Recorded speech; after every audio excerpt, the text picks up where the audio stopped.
Hi everyone, my name's Kelly. Welcome to my channel. Welcome back if you've been here before. I'm currently in the middle of a 30-day challenge where I post a long form video every day for 30 days and I'm nearly at the end of it. I'm doing quite well. I think I am on day 23 or something like that. So I've got about 7 more days to do and I've got lots of ideas, but today I thought I would talk about comfort zones because I'm really stepping out of my comfort zone with what I'm doing.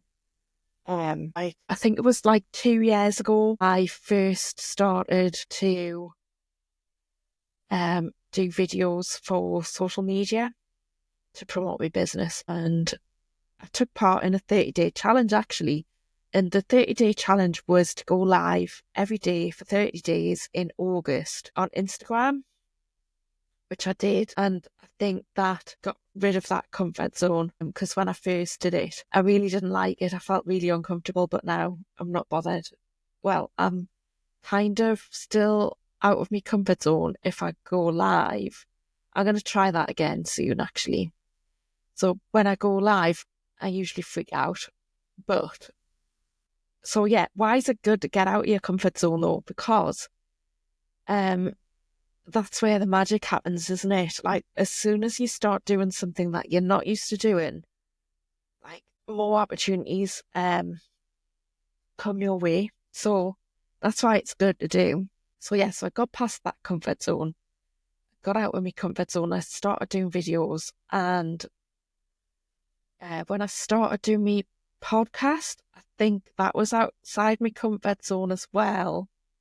Because, I was quite nervous when I first did my first interviews. And I started asking people who I knew to be on the podcast, because the goal back then was to talk to ordinary women about their experience of being a woman and not being a man pretending to be a woman,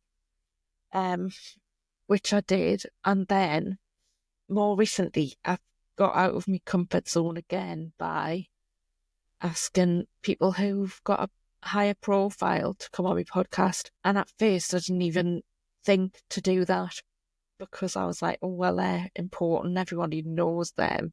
They're not going to want to come on my podcast. I'm not good enough. And this is what we tell ourselves all the time, isn't it? I mean, I'm not the only person, the only woman who says things like that to myself all the time. I know I'm doing it. So yes, so I asked a few higher profile women to come on my podcast and they said yes, and then they did.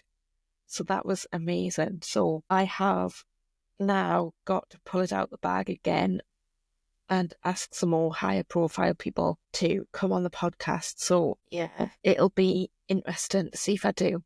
I think I will now. Now I've done it. I've proved myself wrong. I don't really like being wrong either. But, well, who does? Do you like being wrong? Because I don't like being wrong, but I often am, especially with the things that I tell myself. So, yeah, so when you get out of your comfort zone, you prove yourself wrong, which is the downside. But the upside is that you end up achieving a lot more than you thought you could.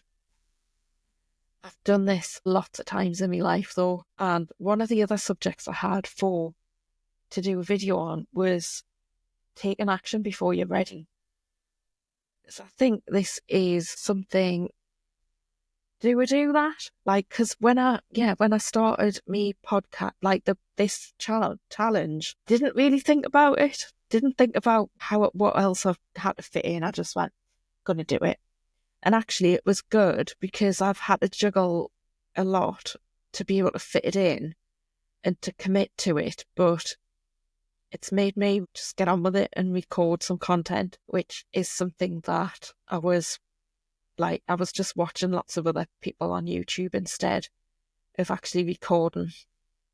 So it's made me take action. So that's good. The other time that I took action before I was ready was when I set up my business. And that is a whole big story. So I'll probably do a separate video on that. I have been planning to do that and I haven't done it. Because part of me, my business story, like I I was so naive. I just didn't know loads of stuff that I probably should have done. But if I'd known, I wouldn't have done it. So, yeah, it feels like I was very naive. I was very naive, but I took action before I was ready and it nearly went disastrously wrong. But it didn't go disastrously wrong. I succeeded, and I succeeded because I kept going when times were really challenging. I mean, that was probably the most stressful thing ongoing that I'd done to myself, if that makes sense. Like that I put myself in that position, and yeah, it was a massive risk that I took. So yeah, so I'll probably do my business story one time, but like basically I decided what I wanted and then I worked out how to do it. And I think that's probably a good strategy. Like, just decide you're going to do something and then work out the how. I didn't have a clue how I was going to set up my care business. I just did. And I went down some, what's it, alley?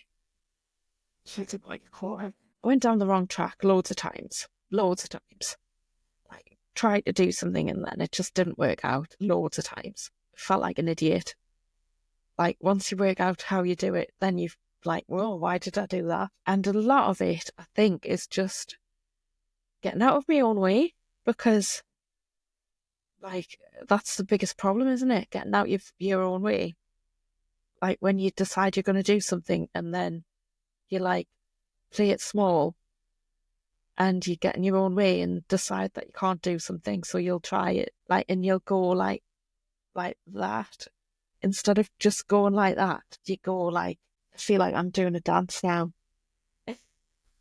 But I'm not. There you go. Anyway, do you like my new map? It's not as big as I thought it was going to be.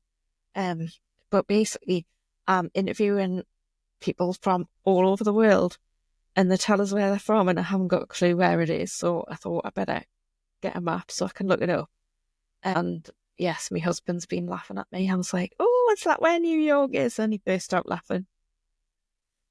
See, Ian, very supportive of you. No, he is supportive. It was quite funny that I didn't know where that was, but I don't look at maps very often. Even though we've got a huge one, it's probably as big as this wall. It's Mummy's bigger. It's huge in the house. We've got a massive one. So, but yeah, I'm usually walking past it anyway. So getting out of your comfort zone, it's really, really the thing that you need to do. And then you need to get out of your own way and you need to remember that you can do anything you set your mind to. Yeah. And you might need other people to help, which is where I fall down a lot, asking for help, because I just don't do it. And I imagine that other people won't want to help because I'm not important enough. I'm going to overcome that though. I am overcoming that by stepping out of my comfort zone. So, how do you get in your own way, and what have you stepped out of your comfort zone to do and to achieve? I'd love to know in the comments. And if you are enjoying my content, please, would you consider subscribing? Don't just consider it, just actually do it. Subscribe and like my video, please, and comment, because it really helps. I had 8 new subscribers over the weekend, which was amazing. And then overnight last night, I lost like 3 of them, which is just how it goes. It's like doing the chatter on your Facebook numbers on your YouTube numbers. So yeah, I'm going to have to stop looking at the numbers because they're going up, but they're not going up like that. They're going like that. I'm doing me dance again. Anyway, I shall leave it there. And yeah, let us know what you're thinking of the 30-day challenge. Whether you want us to go back to just doing turvy stuff, if you like the counselling stuff, the personal development. I really enjoy doing the personal development stuff as well. And I'm going to do more business stuff as well because I haven't done any of that yet. And I did set out to do a bit of business content and talk about how I set my businesses up. At the outset of this challenge, I did think I was going to do that. So I need to get on with it. Anyway, if you like my content, subscribe. Thank you.